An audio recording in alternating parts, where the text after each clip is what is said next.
Welcome into this Thursday edition of the Oxford Exxon Podcast. Chase Parham and Neal McCready, Clark Ford studio this morning. Jeffrey Wright joining the show with us in 1 second. He'll just come on at the beginning, and we'll talk to him and go from there. Let you know that Ole Miss plays home basketball on Saturday against Arkansas. Take that ticket stub with you when you leave. It is a coupon for the Oxford Crystal, $1.50 off a sackful, or a steamer pack there with the Oxford Crystal and the Oxford Exxon. And if you're in the Tupelo area, you need a job, holler at Oxford Exxon or Oxford Crystal on Twitter. They've opened a new Crystal in Saltillo. They'll take care of you. Also, if you just want to, eat and take advantage of the wonderful breakfast and more there. Again, that location just getting started there in Saltillo. We can come to you from the Clark Ford studio. We are Clark Ford's in Amory, Mississippi, 662-257-1900 is that number. Call it. Ask for Corey Clark. Tell Corey what Ford product you're looking for. He will send you a quote within 15 minutes in business hours. Simple, right to the bottom line. No hassle, no haggle. You get your quote, and the rest is up to you. 662-257-1900.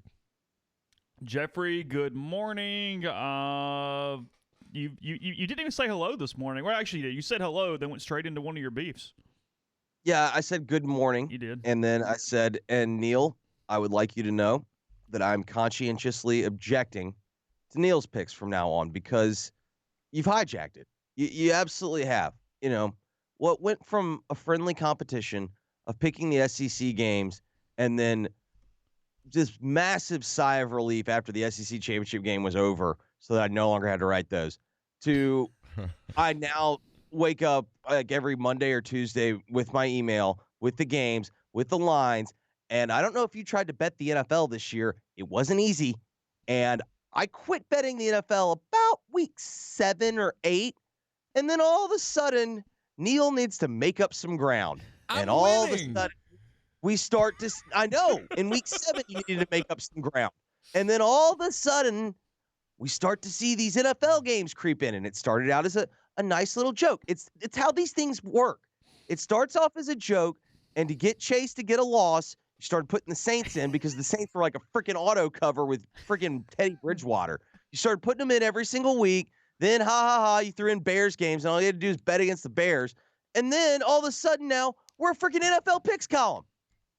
Hey, I don't know about you. I don't know if you understand this, Neal, but what you are right now is an enabler. It sounds like a willpower issue because you could just avoid betting on the games on the weekend. You have a friend that's trying to beat a cocaine addiction, and then you just put you started off putting a little vial of cocaine right in front of him saying, like, hey, man, let's just see if you can test yourself. Let's see you test it. Now you've got a freaking mountain of cocaine in front of me, and now I don't know what to do.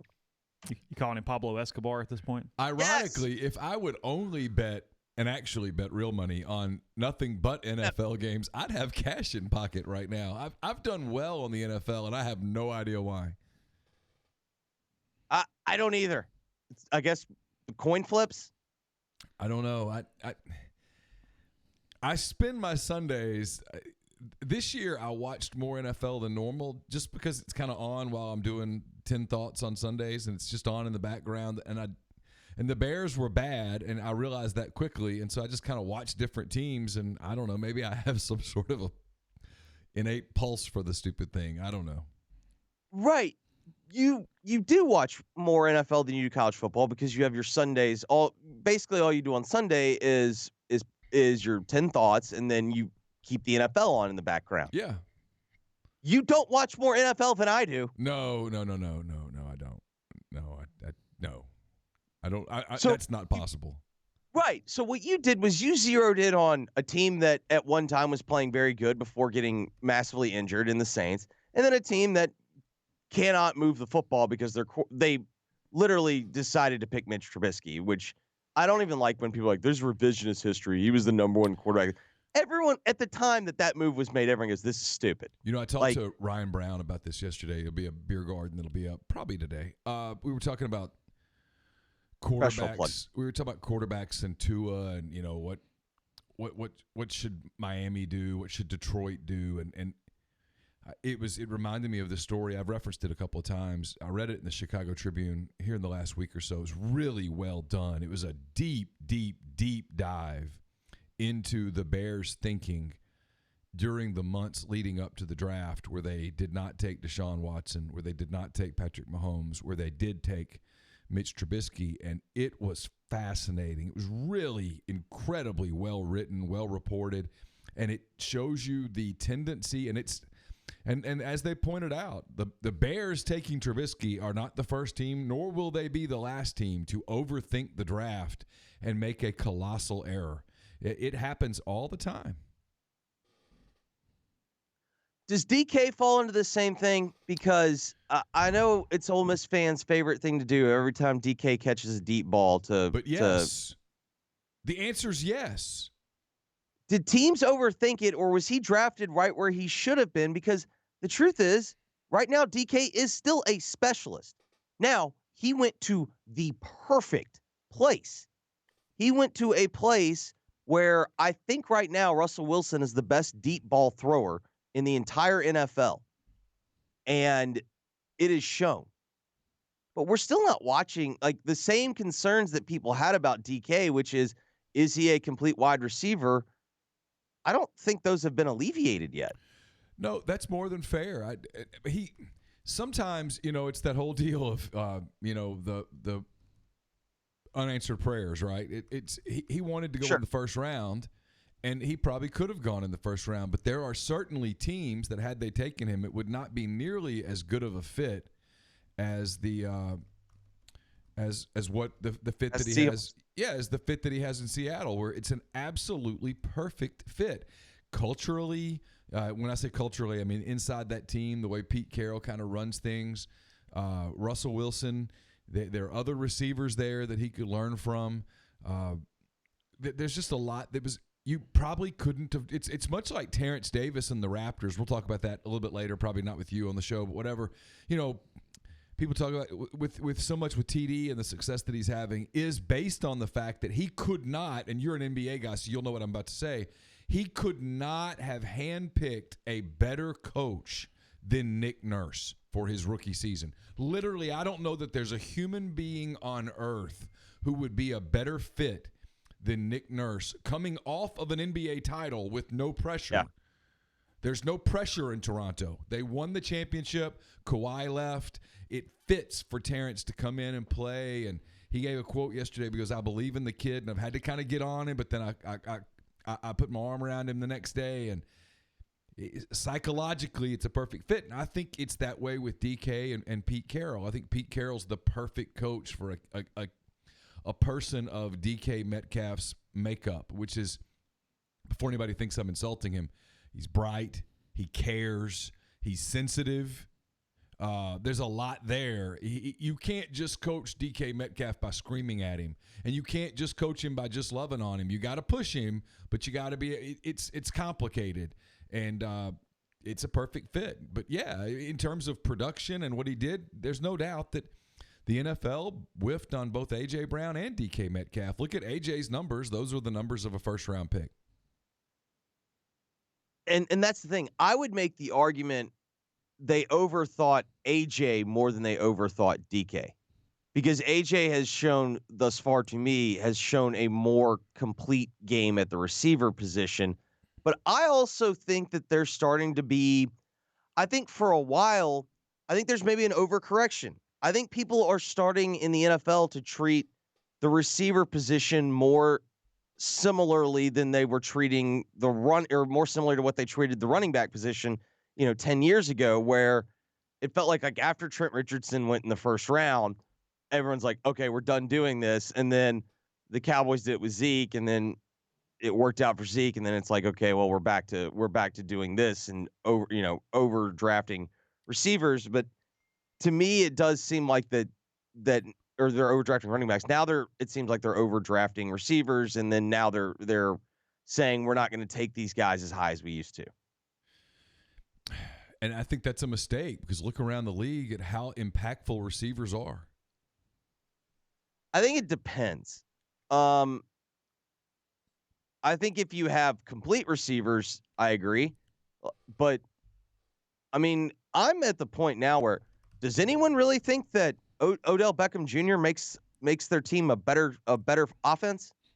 No, he makes it worse. I don't know that it's even debatable. You have a handful of very elite wide receivers. I think past that, they're pretty interchangeable. DeAndre Hopkins makes the team a different football team. Of course. Because of how he plays the position. Julio Jones makes the team a different football team. Michael Thomas. With that being said, the rest of them, like, if you want to sit on the outside and run triple moves in the NFL, that's your prerogative. And then you're going to kick and scream when you can't, when people can't get you the ball. It's like, oh, can't believe that didn't work. Getting made fun of on the live stream for my number of pullovers. How many pullovers do you own, Jeffrey? More than you do. You think so? Oh, yeah. Because somebody was like, somebody goes, hey, do you have 30? And I thought, oh, no, I got a lot more than 30. You got a bunch. Oh, okay. Well, no, then your numbers are higher. Oh, really? I would say I'd say I'm solidly in that like 10 to 15 range. Oh, yeah, I got more than that. Yeah, I've got. Good for you. I've got 8 to 10. Okay. You've got tons of them. It's Yeah. like everywhere you go, you like, hey, throw me a pullover. Yeah, I have a lot. Yeah. Yeah. I mean, I'm a fan of the pullover, but there also comes a point where I'm like, do I really need that one? Most years I actually play more winter golf than you do, though, because you get a little cold natured on me once that thing dips below about 65. 65. That's more like 78. Thank you. Ball ain't in the air. We're not even considering ball in the air till 70. He gets below 80 and he starts going south for the winter. He's got to find something. Yeah. Hey, I'll go spend $2,500 to go to Florida to go play golf. That was how I did it. How are you enjoying watching this state coaching search? Holy cow. Well, that's the problem also with state coaching searches. If you're in the content business and you spent a portion of your career covering Ole Miss and you want to say anything about it, watch out. That MSU Mafia is going to come after you. With that being said, if you're a reasonable Mississippi State fan, how can you be pleased with how this is going? I guess if you get Leach in the end, like, it's fine, whatever. You know what I mean? You can't, and for whatever reason, and I don't know what the deal is. Something happened yesterday, and I don't know that it's permanent. Something happened yesterday with Sarkisian, where if you're John Cohen, and I know John Cohen's a lifer at Mississippi State, so he's never going to do this. You've got to say to Keenum, is it Mark Keenum? Yep. You've got to say to Keenum or whoever it is at Mississippi State that's doing this, hey, am I doing this search or am I not? Am I making this hire or am I not? Because if I'm making it, butt out. And if I'm not making it, well, then here's my resignation. I'm leaving. Cohen obviously can't do that because he wouldn't be able to go get another AD job. And so you've got all this deal where no one knows who the hell's making the decision over there. Cohen talks. I guess I would ask you this question. Having covered as many coaching searches as you have, other than the one that you just covered with Ole Miss, how many times does the AD really get to run the search? I can tell you, the one in Memphis, it didn't. No, I mean, but usually you sort of know that. Whether it's the AD or it's the guy that runs the massive lumber company, or whether it's the guy that runs the massive chicken company, or whether it's whoever it is, you got to know who the point man is. You do in anything have to have a decisive. There has to be one person who is ultimately making the call. And I think Mississippi State's confused. They don't know who is making the call, who is not making the call. Cohen went and talked to Mike Leach. I think that information is true. I'll give credit where it's due. I think Bo Bounds was the first to report it. Credit to him. Do they have the authority to hire him? Do they have the money to buy him out? Would Leach take the job? I think absolutely yes. From talking to a number of people yesterday, Mike Leach would indeed take the Mississippi State job. He would take it gladly. He would take it joyfully. He wants to coach in the SEC. That's a hard job, but it is in the SEC. He would take it. But so Ryan Brown and I were talking about this too. Here's where Mississippi State made another big mistake. And boy, ADs make this mistake all the time. You hold a press conference to announce that, hey, we've made this change. We've made this, we fired the previous coach. We wish him well, blah, blah, blah. We're going to find us a hard-nosed, disciplined guy, blue collar. That's what we are. Okay, well, that's not who Mike Leach is. So when you hire Mike Leach, smart asses like me go, but you said you were going to hire. Why do you do that? Why do you handcuff yourself initially? It's a very simple press conference to hold. This is why I tell people all the time, they're like, oh, boy, you guys get to talk to football coaches and athletics directors. Yeah, just because you're standing up there doesn't mean you're a smart guy. A lot of people in athletics are just not very smart. It's an easy press conference to hold. We're going to go out and we're going to try to find the best coach we can find. When we get him, we're going to hire him. We're in the scoreboard business. We're going to try to get a guy that can put more points on the scoreboard than the teams that we play. Thanks a lot. We'll be back when we get a new coach. End of conversation. Instead, they talk big about we're going to do this, we're going to do this, and we're going to do this. And then here we are, a week later, and they haven't done any of those things. Yeah, and to me, the candidate that actually fit what they were laying out was Jeremy Pruitt. And that was the guy that their fan base didn't want 2 years ago when they actually, at that point, I mean, the irony of it all is they probably could have gotten Jeremy Pruitt because at that time Tennessee was in the middle of a massive bungling of their search. Absolutely could have gotten him. Sure, absolutely. And he would have been a better, quote, fit, end quote, than what they have now and what they had with Moorhead and what they appear to be looking at today. It's funny to me too, man. And Ole Miss did some of this. There was Keith Carter, to his everlasting credit, ignored it. But there was a lot of fit talk here for a long time too. I mean, this is not a new thing. Schools get obsessed with what is the fit. What is the fit? Hell, I don't know, man. Get a coach who can win games. That'll fit. Winning fits. Losing doesn't fit. So all three of us have talked about. Nick Saban is not a fit in Tuscaloosa, Alabama. Not even close. And Nick Saban was a fit for their program when they gave him the job. Like, no, he's turned Alabama into Saban.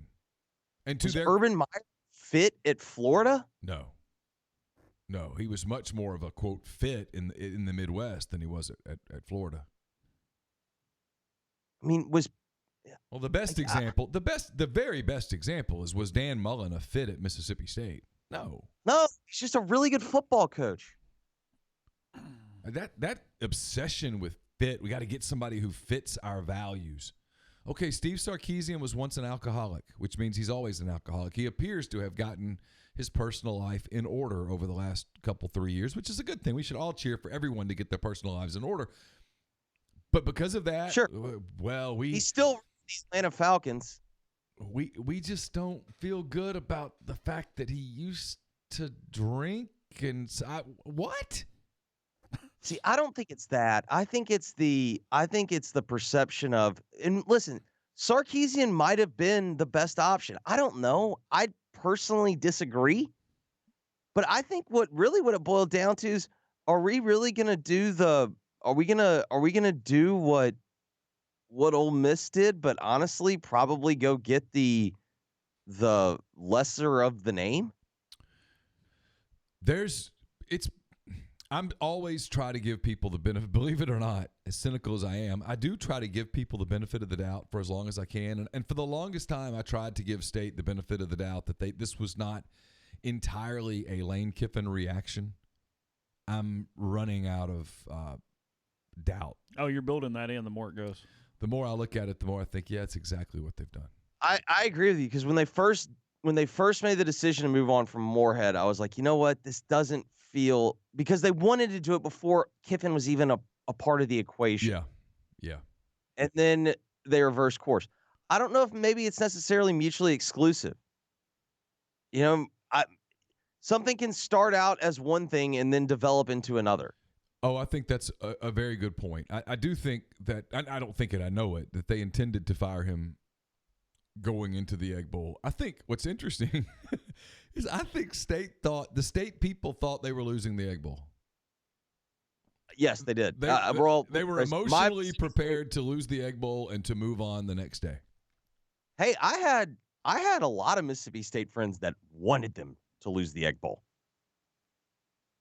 Well, I mean, looking back on it now, I mean, I think if you offered a lot of those people say, hey, okay, with the benefit of revisionist history, you still want to win that game?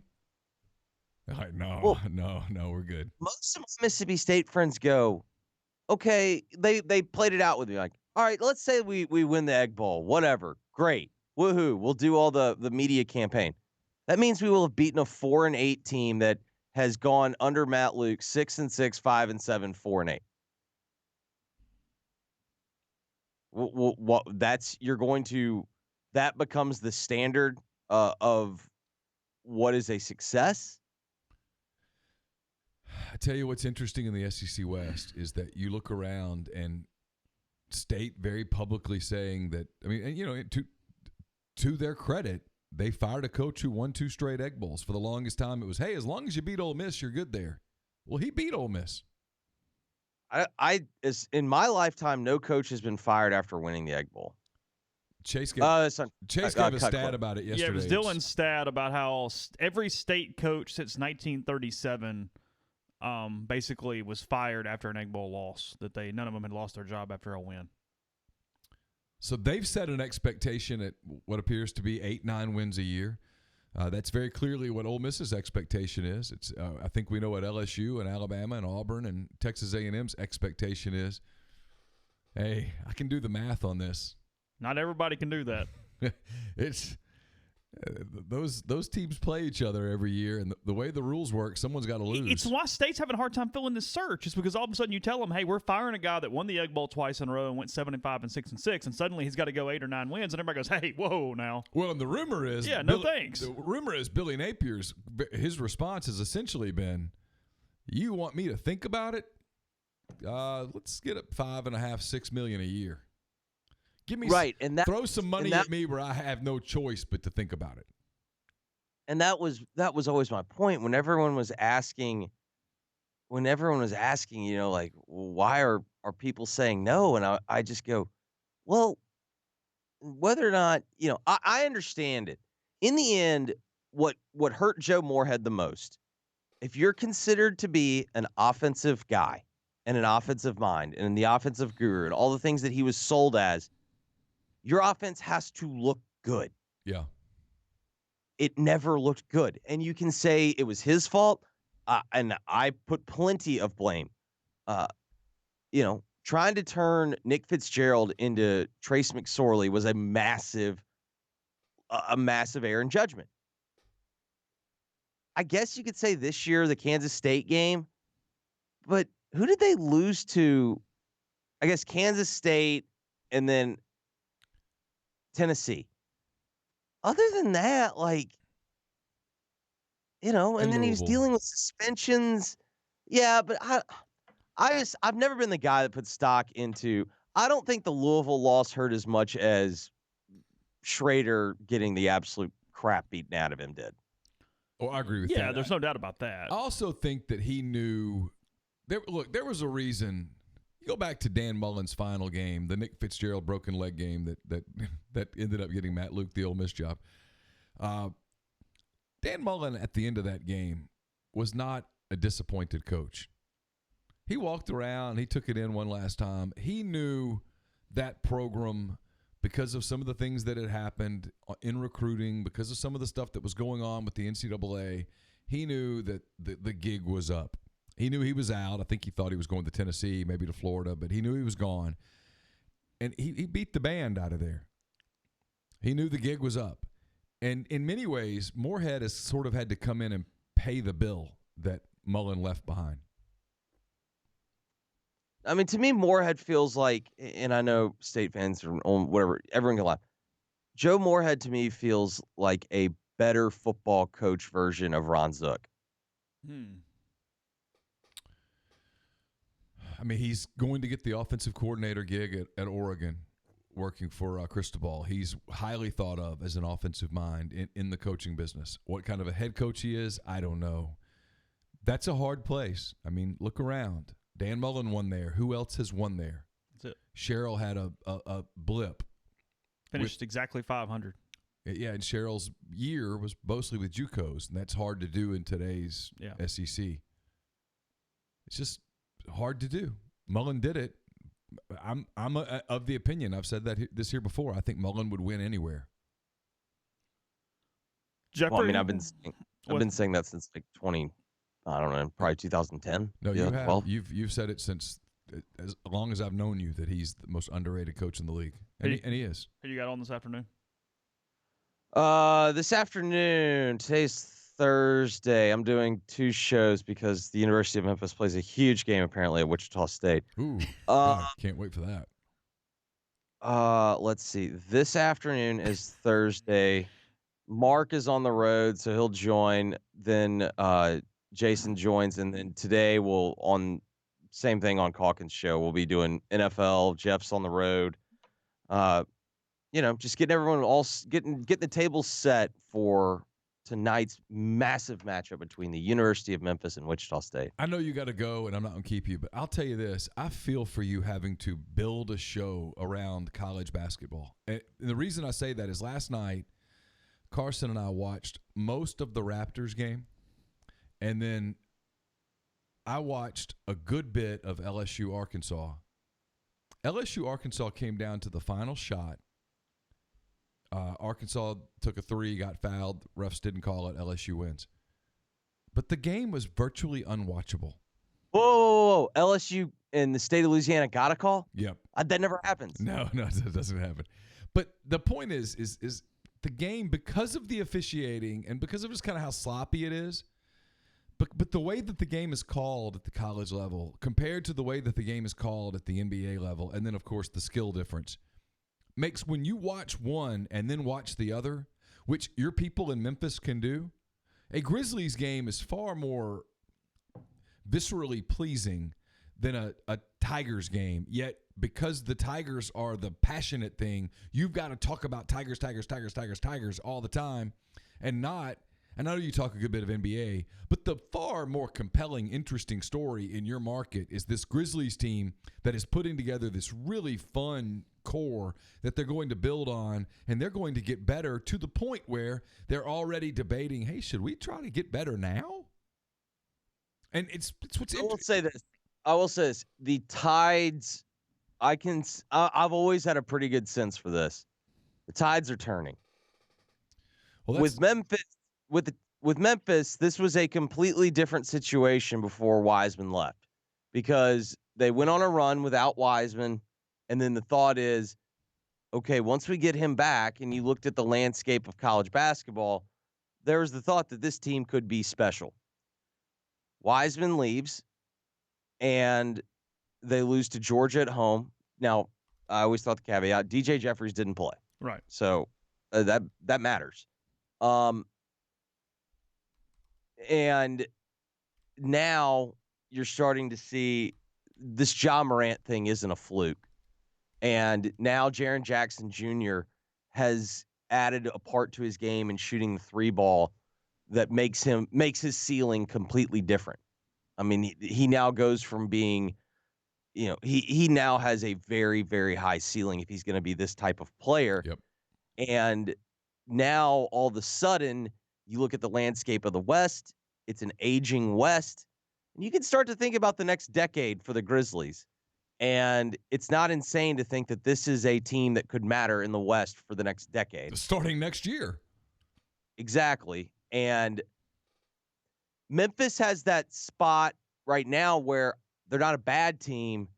They're just kind of a boring team. They're like somewhere between like a 7 and 10 seed, I think. Yeah. And that's not a bad basketball team at all. But it's not a particularly compelling basketball team. And anytime Ja Morant's on the floor, it's compelling.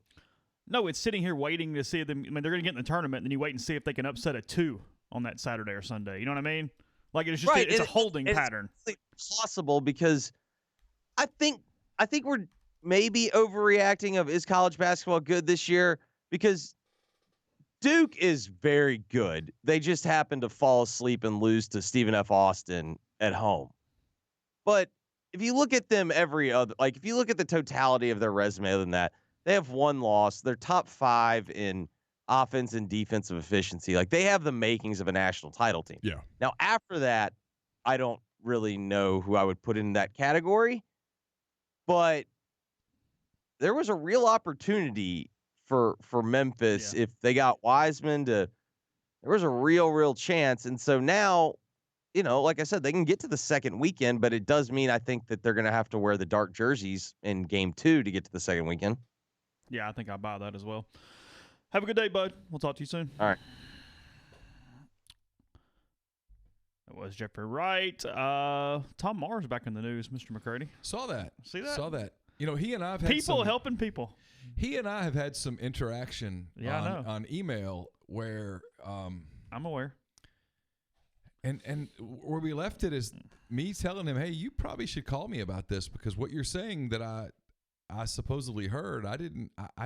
He is not accusing me. He is pursuing something. He was seeking information. And he said, hey, I know. Because I got your first text, and I went, whoa. Like, that was, it startled me a little bit when you sent the first communication regarding that. And then. Yeah, he said, I no longer need to talk to you. I already know about the conversation that you had. And I said, with whom? And he told me, and I said, hey, I don't know how to tell you this, but I didn't have that conversation. He's still hard at work. Yeah. I mean, I think I know what that's about. Oh, I think I definitely know what that's about. And if I know what it's about, then the conversation that he is saying that I had, I didn't have. No relevance to that whatsoever. Yeah, he's like, if you need to contact your attorney, I'm like, I don't need an attorney. I didn't talk to anybody. I talked to people who did talk to people, but I didn't talk to those people. I mean, I'm second, third hand at most. He is defending Cade Mays in Mays' efforts to gain immediate eligibility at Tennessee. Mays had been at Georgia, trying to go back to Knoxville. Mars told Trey Wallace, assuming this quote is valid from Twitter, that, quote, my contract with NCAA enforcement prohibits me from representing anyone in infractions matters. However, I'm under no restrictions that prevent me from representing student athletes or advising schools in matters regarding eligibility. Good to be Tom Mars. glad you got that clause in there, bud. That's good to know. Got a good attorney to put that thing together. Good grief. Yeah. I mean, come on. So an employee is going to represent the kid in the matter? Against his... Come on. And you know where I stand on this. I think kids should absolutely all get a one-time free transfer. I've been consistent on this. So in addition to normal just eligibility stuff here, and Mars doing kind of his normal Mars thing, he gives the quote, says, of all the waiver cases I've ever been involved in, I've never seen anything quite like this one. For the sake of everyone who loves college football, I hope I never see another one. Quote he gave the Knoxville Sentinel yesterday in an email. Wait, what? I'm reading. Read it again. Okay. Talking about Cade Mays? Yeah. Who cares? Of all the waiver cases I've been involved in, I've never seen anything quite like this one. For the sake of everyone who loves college football, I hope I never see another one. Also, we have this interesting part, and I'm again reading from the Knoxville Sentinel. May's parents, Kevin and Melinda, are suing Georgia's Athletic Association and Board of Regents, among other parties, for damages after May had his right pinky finger severed by a folding chair during a recruiting event at Georgia's Sanford Stadium in 2017. His son was on his official recruiting visit before signing with the Bulldogs later that month. The lawsuit obtained Wednesday. Let's see. By the way, Anthony Dasher and those guys first reported this.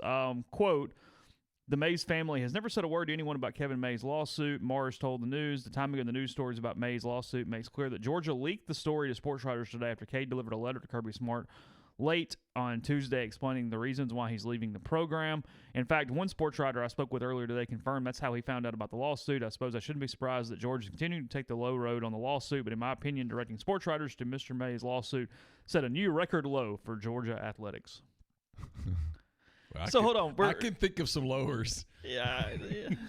Or hires, depending on how you enumerate that. How long you got? So, okay, we got the normal eligibility thing. We got the parents that hurt, by the way, when your finger gets... I can't imagine. Oh, my God. When I was in the 6th grade, a boy in our class, Joey Skinner, was playing with the door and slammed off one of his fingers, and I'll never forget it as long as I live.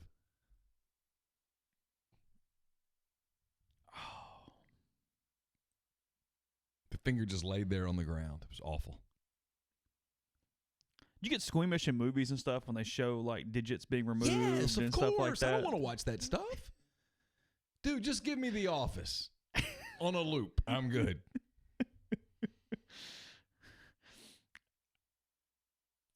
Psychologically and actual pain, that might be like one of the worst things. Like somebody took your hand and just Stop talking. and just cut it off. Stop talking. Like put it in a vice. Go back to talking about the Tom Mars thing. I'm about to throw up. Go. Go back to legalese. Talk. I'm sorry I brought up Joey Skinner. Go. I apologize. It's my fault. Talk. That's like stumping your toe times 10,000, right? Just read your story. Do your be whatever. Would you rather have a pinky finger or pinky toe cut off? Last Toe. name. Toe? Yes. You'd rather lose the toe. Yes. Yes. Okay. Because I'd wear socks and shoes. I'd have to look at the finger the rest of my life. I'm bothering people in the stream too. Yeah. Anyway, yeah, look, I don't. Whatever. It's SEC football. We're always getting entertained by something. This is today's thing. It's always something.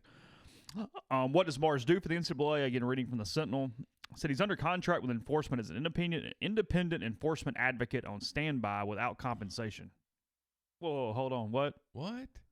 He didn't get paid? No, he's still based up in Yeah, he still has his normal practice. like up in Rogers. It's like just north of Fayetteville. He's part of a team of professionals who will handle enforcement cases that might be assigned to the NCAA's complex case unit. NCAA enforcement is not involved in transfer waivers, blah, blah, blah, blah, blah. Yeah.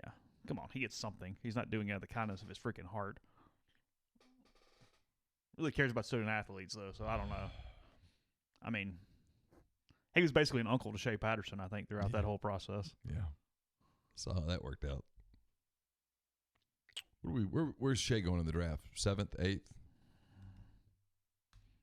2 or 20, like his jersey numbers. Yeah. Somewhere between 2 and 20.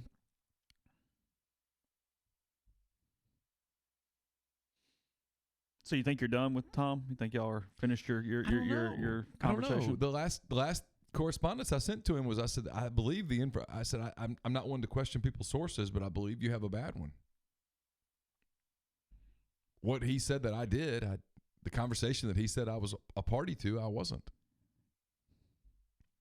He said, well, you had an off-the-record conversation with, and I said, no, I didn't.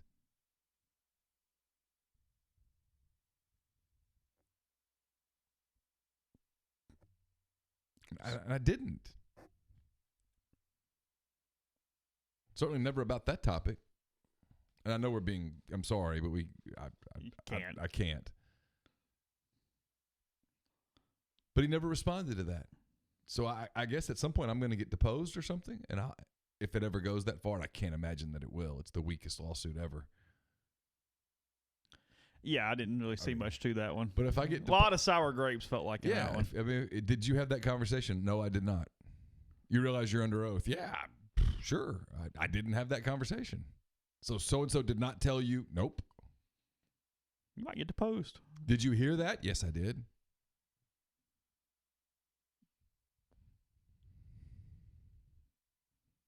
I hear lots of stuff. Whatever. All right. Let's see. We got a couple minutes here. How do you get your finger slammed off in a folding chair? Is that bothering you again? I'm trying to imagine how. Well, you had to have got it caught, like maybe in the gear, like where someone slammed it or something. Yeah, like where it actually closes on the side, like the hinge. I saw where Pittman put it on ice. Really? Yeah. Well, yeah, because you can save and it they went that to way. the hospital, but they couldn't. They couldn't reattach it. Apparently not. No, sir. No. No, hey! Sir. Oh, said a ring got caught. Oh, God. Ooh. Why is he wearing a ring on his pinky? Maybe he's just guessing. He wears a pinky ring? It was probably just a guess. I don't know. But now it is starting to hurt a little bit. Don't wear a pinky ring. That's dumb. Saying he deserved it if he was wearing a pinky ring? No, is that what you're saying? Just don't wear one. Are you saying? I thought you were pretty live and let live. Now, yeah, but don't wear pinky rings. When you play sport, when you lift weights, I'll have my ring on. I think I should probably take this off just in case. I think that all the time. Do you? Yep. Neil lifts, guys. So he just want to tell you. No, that's not what I mean. I just mean I always think I probably should take this off. You mentioned like being in the mob on the stream. You'd be a really bad mobster if you had to like go cut people's fingers off to like get debts and stuff. You wouldn't be able to pull that one off. No, I'm not the mobster type. You wouldn't be a good runner for no, for those guys. No, I'm not that way. The Gambino crime family couldn't use Mr. No. McCready very well. If you ever hear about me getting involved in some sort of hit like that, I'm either the look into that one a little bit. Dig into that. There are a handful of things that if I ever got accused of, I'm probably guilty. And there are 2 or 3 things that if I ever get accused of, you guys need to come to my defense because it didn't happen. You need a guy like Tom Morris potentially when you're trying to get through this thing. You need to come to that jail and protest and say there's no way. Because there are 2 or 3 things that there's no way. And being a hitman's one of them. I want to go back to Terrence Davis in a minute. Before we do, I'll tell you about Community Mortgage, Oxford, Memphis, Soto County, and Chattanooga. All underwriting and processing is done in Memphis. So you're getting local underwriting that understands your market, a leader in condo financing and the float down option, so you can lock in the rate. But if rates go down before you close, you get that lower rate. 662-234-2704 or JLOWE at communitymtg.com. Probably should have told you this earlier, but Jeffrey Wright joined us on the Rafters Music and Food Hotline. It's my fault. This Sunday, Rafters Sunday Bluegrass Sunday Brunch is going on. It starts at 10:45. $3 mimosas, $5 famous Bloody Marys. Be a great place to spend your Friday night, your Saturday night. Great place to watch games, NFL games, the college basketball games, whatever makes you happy. They'll have it on all the different screens there at Rafters on the Square in Oxford. Don't just accept what you see, but imagine seeing something new. Step forward and chase after a better version of yourself. Every day, Corinth Dental is helping people reinvent themselves one smile at a time.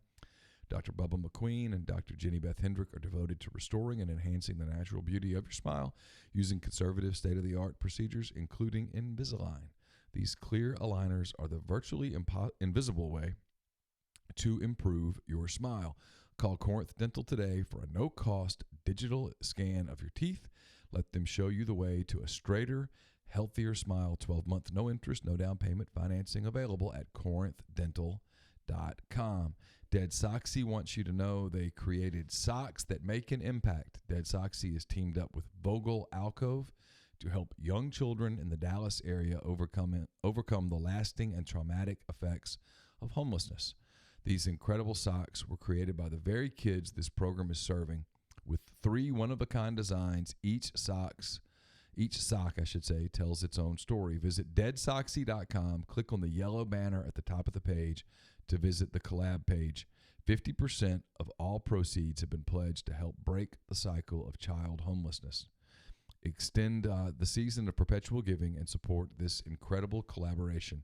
The promo code will not apply to the Vogel Alcove collaboration in order to maximize the donation, but remember, you can enjoy 30% off all other Dead Soxy products with promo code Rebel Grove. So it's deadsoxy.com. Picks will be up in a little bit. I think I got to enter Jeffrey's. I'm not sure whether Chase has entered his yet, but we'll have them to you this morning at some point. They're brought to you by Southern Craft Stove and Tap. Southern Craft Stove and Tap has your pregame and pre-concert needs covered. So whether you're headed to Oxford for the Rebels SEC basketball slate or to Tupelo for one of the many events like Miranda Lambert on January the 16th, make sure you get your event started off right with a visit to Southern Craft, conveniently located off Highway 7 and Sisk Avenue in Oxford and at 205 East Troy Street in Tupelo. Southern Craft has all your Southern favorites ready to serve your hunger needs. Or drop in and enjoy a curated cocktail or one of their many craft beers on tap. Don't forget to ask about the banquet room for private dining or to have all of your favorites catered for any occasion from office to private visit, now available in both locations at Southern Craft Stove and Tap. So you mentioned Terrence Davis a little bit. The Athletic has a really good story on him. Basically, the game story from last night is a Terrence Davis story. 23-11-5 in his first start. As Neil said, Nurse had gotten on him pretty good in the lead up, had not played very well in the past. Nurse gave the quote last night. It says, here, see, I had it 1 second. Well, hell, I had it in front of me, and then I lost it. Key sentence in it is, I believe in the kid. Yeah. It's hard not to – if you know Terrence Davis, the person, it's hard not to like him. It's hard not to cheer for him. He is just a fantastic human being. And he has had your typical rookie ups and downs. And he was coming kind of off of a down cycle, had not played particularly well, especially on the defensive end a couple of games in a row. Says, with me, as you've seen already a few times this year, I'm going to rattle your cage if you deserve to have it rattled, but I'm going to put my arm around you the next day and get on with it because I believe in the kid. It was only in his and our team's best interest to do that, so we did that, was his quote. TD admitted basically he had played poorly. Yeah. Again, he had a huge night in all ways. He hit plus minus is a weird stat, but he's been really good with plus minus most of the year, showing he can generate some runs when he's in the game. And then he had the big defensive stop as well as Terry Rozier missed the three at the buzzer or whatever. Defended it really well. And Rozier is a very good player. For people who don't follow the NBA, you don't watch much Charlotte Hornets, and I know that's probably the majority of you.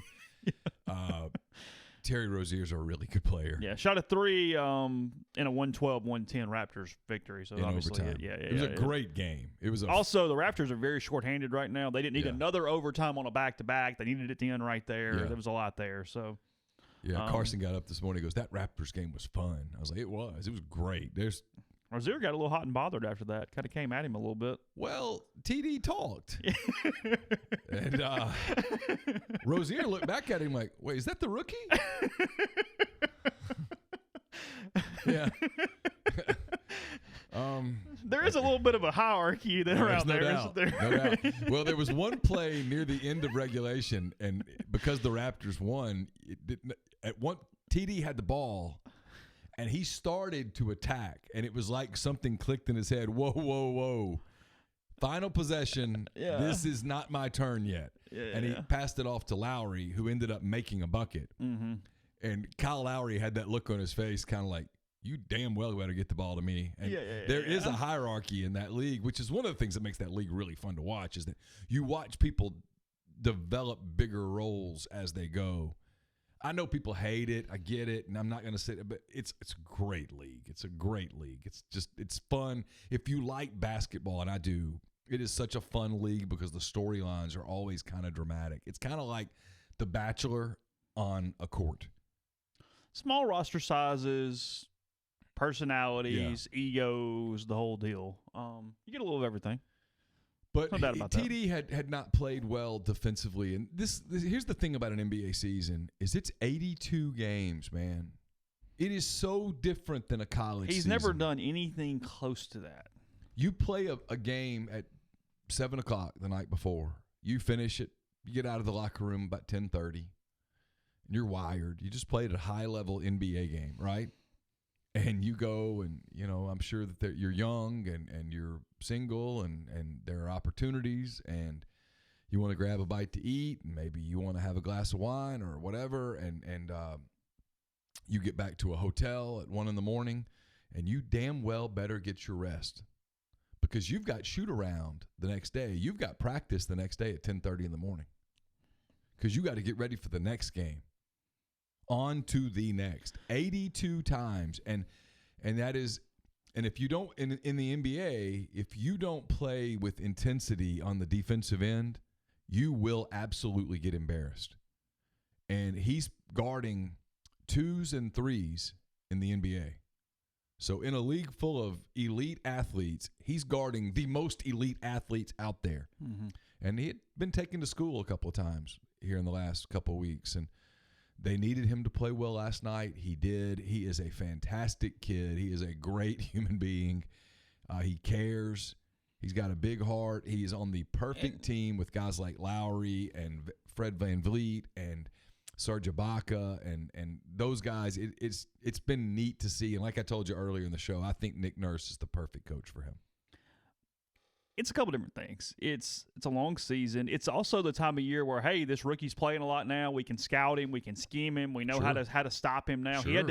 He had to bounce back. He had to find a way to fix what they were then doing to him.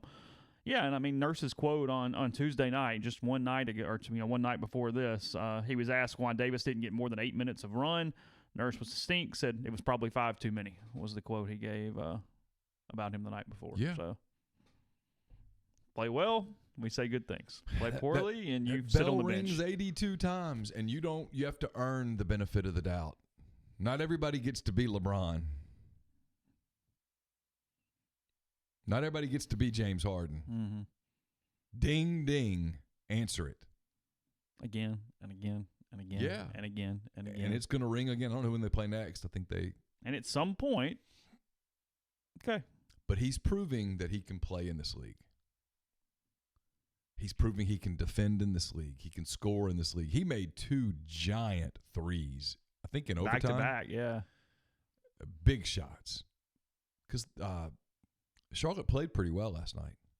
It was a hell of a game. I know take Terrence Davis off the floor, and we would never be talking Toronto-Charlotte basketball.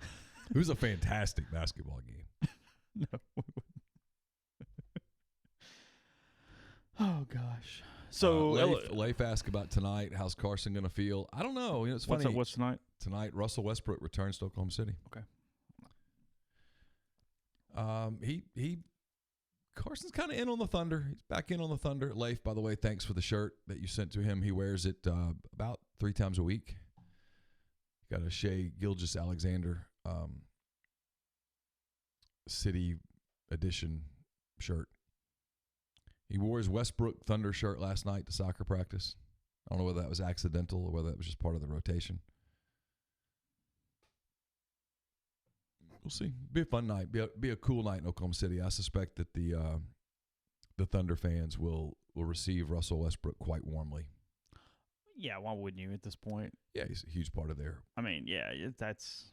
I suspect Russell will attempt to not be moved, and I think it will be very difficult for him not to be moved. He's a human being. He's going to feel emotion when that many people receive him the way that they will. And the Thunder have always had kind of a no video tribute policy. It's my understanding that that's being thrown to the wayside tonight. Really? Yeah, that there is going to be quite the tribute to Russell, probably in the pregame. Of course, yeah. Because they feel like if they did it during the game, that would be an insult to Russell in many ways, because Russell Westbrook is as competitive a human being as you'll ever meet. Would come off as gamesmanship at that point. Well, he just wouldn't. Russell wants to be the enemy. I mean, if Russell Westbrook could truly get the reception that he wanted for his basketball, he would be widely booed tonight. That will not happen. He will be cheered. Yes. Warmly. Genuinely. He stayed when he could have left. As he should. The reception, not staying or leaving, whatever. Yeah. That's not here or there.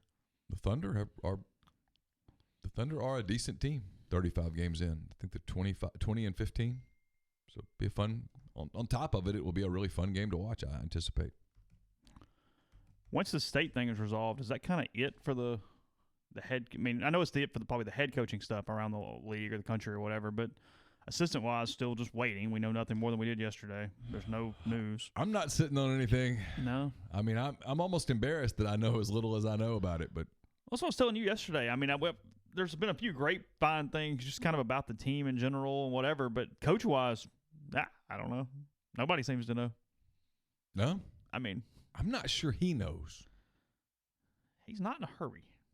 I've told you that. You've been very consistent with that. And well, the sourcing on that was impeccable. It's going to be deliberate. He wants to get it right. He believes it's imperative to get it right. And if that means taking your time, then you get it right. It's like a lot of people say, what's the deadline? Well, frankly, the deadline is the first day of spring practice. Well, I mean, yeah. I mean, recruiting is a deadline, sort of. But I don't. That's a deadline. But as a kid, let's pick a position, any position, other than quarterback. Wide receiver, whatever. Is a wide receiver not going to come to a school like Ole Miss right now because the wide receiver? And I know that's a spot where there's a coach though that's open. Yeah, would a elite wide receiver not come to Ole Miss today because the wide receiver coach was open? I don't think so. I think he'd come because he'd want to play in that system. He'd want to play for Kiffin. He'd meet the other coaches. I don't even think that would be the holdup.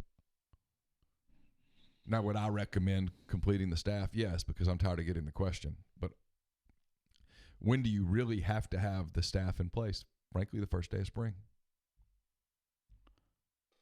But when do you expect it? I don't know. No guess there? No. Whenever he gets it. I think the convention starts today in Nashville, right? It does, yeah. Actually, he'll talk to some people today. I'd be surprised if a week from today it's not done.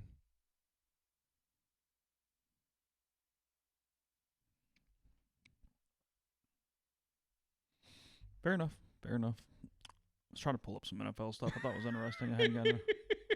What are you laughing at? Read the text from Zach. How do we get one? Yeah. Okay, I'll do it in a second. Oh, my God. What are you laughing at? Oh, the tweet. Okay. I'll look in a minute. Raptors, by the way, 25-13 overall. Yeah, Played well. a year after Kawhi leaves. Yeah, that's what I'm saying. Yeah, well, Nick Nurse is a terrific coach. I mean, really doing well. I did not realize the Heat were 27-10. Another terrific coach. I'm just kind of scanning the league a little bit. Well, and the kid from Kentucky, Tyler Hero, has played well. They're good. They've got players all over the roster. There was zero buzz for the Pelicans while I was in New Orleans over the weekend. Nothing. I mean, just not mentioned, not a thing, nothing. Which Zion's not playing, obviously. Yeah. Did see that clip that got put out with Zion and John Morant talking about the AAU days or whatever about Schuler. That was kind of neat yesterday. It's about how when they were freshmen, they were the role players, and it was Devontae Schuler was who carried dude. the AAU team. Yeah. Zion brought him up just independently, just kind of talking. Well, they were talking about those two playing together. He goes, well, we were role players. Yeah, and yeah. it's J.J. Redick, and they're going, role players? yeah. You? Yeah. And Ja? Yeah, I mean, it was a legitimate question on J.J. Redick's part, by the way. And Zion, who I love, by the way, I love his personality. His response was, there was this kid from South Carolina, then ended up at Ole Miss. He's at Ole Miss now. This dude at Ole Miss now, Devontae Schuler, was the guy. It was kind of funny. Yeah. So I don't know. I like Zion. I hope it works out. I really do, because I love his personality. You've got a good feel for it. I mean, what's the odds of that working out there? I mean, what do you think now? I think so. I think he had an injury, and they need to get it. They want to get it well. I think he's practicing now. I think they need to get some weight off of him. He's a little big. Really? I do. I mean, I know everybody fights back on that and says that's part of his game, but I think all in all, he would benefit from dropping 15 pounds and getting in a little better shape. What are you excited about NFL this weekend? All of them, some of them. What's appointment viewing? What's the plan? I got to cover a basketball game, so I got to figure out how to watch the NFL while I'm covering a basketball game on my computer. I'm interested in all of the games. I'm really interested in all of them. I know you're probably not. You're probably trying to convince yourself. I won't watch anything this week. Will you not? I will take one. And again, that's what sucks. Is two things. Would you like my Arkansas credential? Hey. Two things. Number one, I told you, I hate not having the build up. I'd be reading everything right now. I'd be so engaged in this at the moment that I would be very excited. I'd be all these different things. So I hate that that's taken away from me. But then two, I'm not sure. Well, I'm sorry. It's not. I'm not sure. There isn't. There's not a better football weekend of the year than the divisional playoff round. No doubt. That is the round that is the most fun of anything. This is the best weekend of football because you get 4 great NFL games and then the title game. Right. So you get this great couple-day period here, a 3-day period here. Yeah. And if you lose in Wild Card Weekend, as a fan, this is the weekend you take off. To just cleanse it a little bit. Yeah. I mean, if a game's late, I might watch it. But like Saturday, I will not watch a second of 49ers Vikings. Right. I will not be able to do that. I won't touch it. I won't make fun. I understand. Yeah. If the Cubs lose in the LCS, you're not worried about the World Series the next week. Not a pitch. Yeah. So, no, I will not watch that. I will watch the Titans because I'm kind of interested. Yeah. And then I think I will watch the other NFC game, at least to some extent. I do think Titans-Ravens has a chance to be a really interesting football game, chess match sort of game. Derrick Henry's ability to pound the ball, eat clock, they do have, you have to keep up. You can take A.J. Brown out of the game the way that the Patriots did, but to do it, you have to use a safety over there. Mm-hmm. You have to take somebody out of the box to do it. Seattle Green Bay has a chance, I think, to be a great football game. And there's something about a Sunday evening game at Lambeau in the playoffs. That's the game I watch on the NFC side. Yeah, on the NFC side. I don't think Kansas City, Houston is going to be all that entertaining. I sort of anticipate Kansas City just demolishing them. But we get to watch Patrick Mahomes on a playoff stage, and you know, there's a real chance. I mean, not to rub salt in the wound, I don't mean to do that, but there's a real chance that this is part of the passing of the guard, you know, the passing of the torch from Tom Brady and Breeze to Mahomes and Lamar Jackson, and all these guys. Yeah, those cats, you know. Yeah. And Russell Wilson's over there, and Aaron Rodgers is too, but their hands up going, hey, hold up just a minute. We're still here. Then we're trying to see if Garoppolo can get into the conversation. Cousins is what he is, but can Garoppolo get into the conversation? Yeah, Cousins validated he at least told people, hey, look, this thing that I'm a choker, that's crap. Now, am I ever going to be an elite quarterback? No. But he made one hell of a throw. He made, I mean, he got his, you know what I mean? He got his signature throw. He did. Now, I mean, obviously he wants to have a bigger one on a stage it's not wild card weekend. Well, and even the throw on the play where everybody debates whether it was PI or not, he could not have put the ball in a better place. No, it was good. To Rudolph. Frankly, I don't throw the ball to Rudolph enough. He's still a beast. I remember years in the league at this point. Is an absolute horse. Yeah. We'll go into a little more NFL in a second. I'll first tell you about Mastercuts Lawn and Landscape, 662-607-7773, or go mastercuts.com for a free quote. Before long, it's going to be heated up. You're going to need just some basic maintenance for everything from mowing to edging to weed eating and more. So give them a call to help you out with that. They also build custom playgrounds and really any outdoor living space that you can desire, they can take care of. So, again, Mastercuts Lawn and Landscape, 662-607-7773. Our friends at Blue Delta Jeans want to give a big thank you to all listeners of the Oxford Exxon Podcast for their incredible support in 2019. They're thrilled to move into 2020 with the Rebel Grove community. We are glad to have them. SEC basketball play about to kick off in Oxford on Saturday. And as you make your way into Oxford to cheer on Kermit and the Ole Miss basketball team, don't forget to stop by the Blue Delta Jeans studio to check out Blue Delta's awesome jeans, cotton pants, Genos, and even their stretch corduroy fabrics for the winter. The Oxford studio is open 10 to 6 every day except Sunday. But if you need an after-hours fitting, don't hesitate to reach out to Blue Delta Jeans on social media or at info@bluedeltajeans.com to get your custom fitting scheduled today. We are also brought to you by Nest and Wild. Sleep better with the Nest and Wild mattress. Nest and Wild is a Mississippi-based mattress company making a high-quality mattress delivered right to your door. They make buying a new mattress easy. Every Nest and Wild is 1 foot thick, giving you comfort and support that will last. A lot of online brands sell an 8-inch or a 10-inch mattress, but from the twin size to the California King, every Nest and Wild mattress is 1 foot thick. They're 100% American-made, a great value for the customer, and you throw in the podcast discount, it's even better. It's a no-risk decision. Nest and Wild believes in their product so much they are offering a 99-night trial on every mattress, so try it out. Sleep on it for 99 nights. If you don't like it, you can return it. Go to nestandwild.com, order your mattress, use the podcast code REBEL20, and get 20% off your mattress. Again, that's podcast code REBEL20 at checkout. Your mattress will arrive at your door in 3 to 5 days. We're also brought to you by Pinnacle Trust. Pinnacle Trust based in Madison, Mississippi. They represent clients in more than 20 states, advisors in 3 states. They provide detailed, specialized investment management, financial planning, retirement planning for individuals and businesses, and so much more. Investing is treated like a commodity. Decisions are made using objective information and research, not emotions.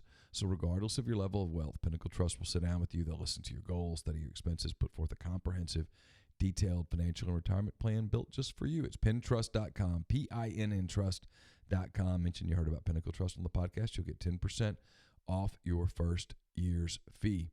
And we're brought to you by the Westin Jackson, where you can restore serenity to your soul by visiting Soul Spa. And you can also gather at Estelle Wine Bar and Bistro, sip on a creative craft cocktail, enjoy their curated wine list and their fabulous menu there at the Estelle Wine Bar and Bistro inside the Westin Jackson. It's a Marriott property in downtown Jackson, Mississippi.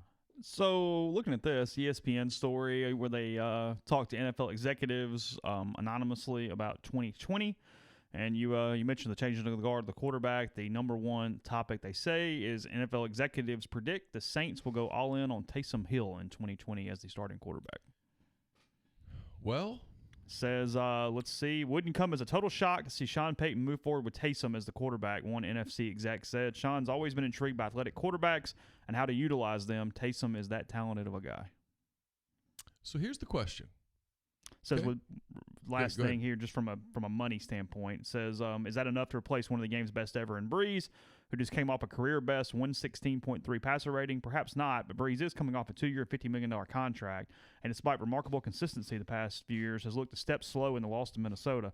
As a restricted free agent, Hill would cost a maximum of only $4.6 million for a first-round tender, according to projections from Over the Cap. So you save $21 million. You can go get some dudes for $21 million.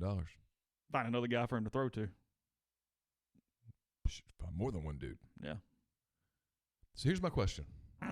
There's no way to answer this. Do you believe – because here's what's funny is the one guy that might be sort of closest to Lamar Jackson from an athletic standpoint is Taysom Hill. Taysom Hill's a hell of an athlete. He is. I don't know that he's Lamar Jackson, but he's up there. If you believe that what Baltimore is doing, if you believe that John Harbaugh's right when he said to Lamar Jackson on the sideline this year, years from now, man, they're going to be little kids all over the place playing quarterback wearing number 8. You're breaking the mold. Now, that was Harbaugh pumping up his quarterback. I get that, but if you believe him, well, here's the thing though. There's only a few of him. Or maybe none. Right. But Hill is close to that. I guess my point is we said the same thing about Mike Vick 15 years ago, 20 years ago. Well, and had Mike Vick not had the off-the-field problems, who knows what he would have been. Yeah. He did light the league I'm saying on with fire. revolutionizing for other people, for schemes, for systems, whatnot. Well, you got to have that dude. I mean, it's enough to at least make him think. I thought what was interesting. Peyton thinks he's the smartest guy in every room. And his mind's going, hey, I can draw up some ball plays with that. He won with Bridgewater. He did 5-0.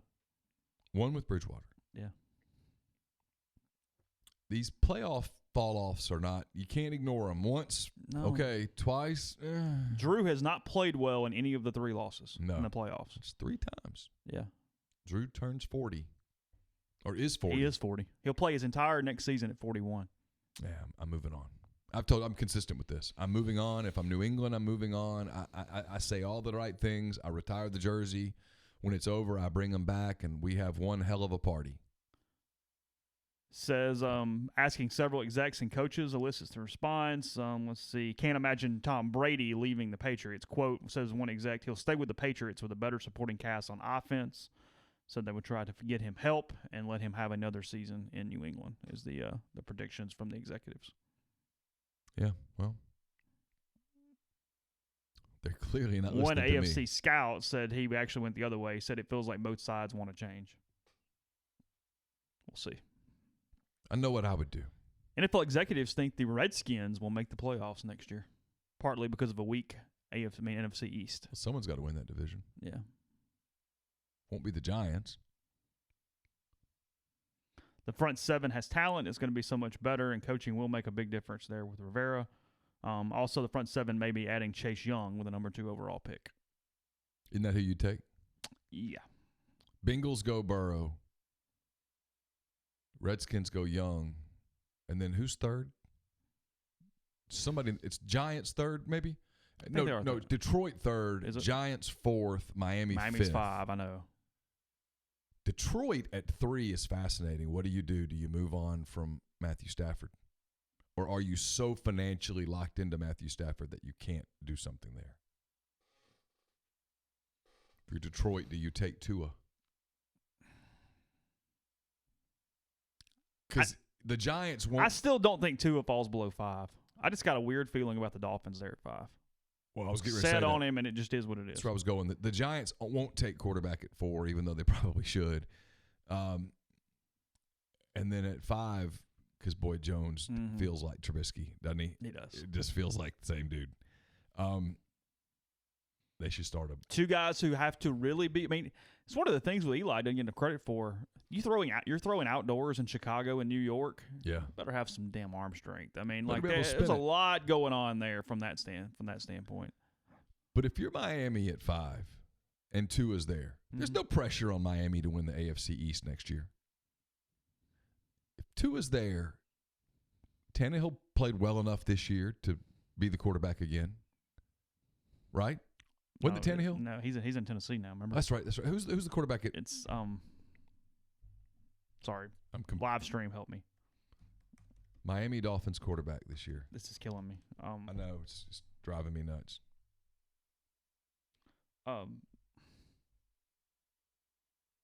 Fitzpatrick. Ryan Fitzpatrick. Well, Tannehill, Fitzpatrick, they're the same dude. Yeah. He played well enough to be your quarterback for 8-9 weeks, right? You could redshirt Tua. Oh, you should redshirt him, I think. Make sure you get him completely well. Sure. Let him get familiar with your playbook.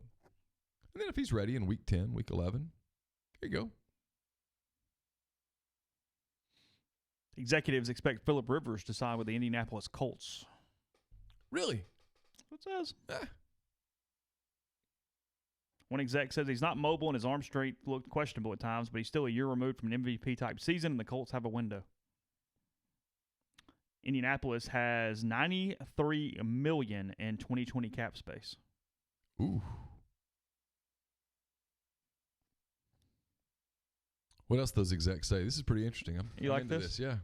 They're all in still on Lamar Jackson in 2020. Yeah. They have no problems I there. don't have a problem there. Says, I believe the versatility keeps expanding in those types of offenses. It allows them to do many different things in how they go about attacking the defense. Situationally and possession downs, they have so many different looks they can throw at you. When the quarterback is the best athlete on the field, it's just really hard to stop in the open field. You have to win up front, but Baltimore's really stout there. That's the key. Yeah. Yeah, they're all about they think Ryan Tannehill will earn a massive contract extension before Dak Prescott. Who'd you rather have, Tannehill or Prescott? Oh, God. If I tell you today, hey, you get a solid football team, the football gods come down and go, here are your choices. Dak or Tannehill? Who you got? I think Tannehill, right? Super 117 passer rating, nowhere near the cast that the Cowboys have been able to put around Dak for most of the time, especially from an offensive line running back standpoint. Although Derrick Henry, hell of a running back now. That's probably not true at the back position now, but yeah.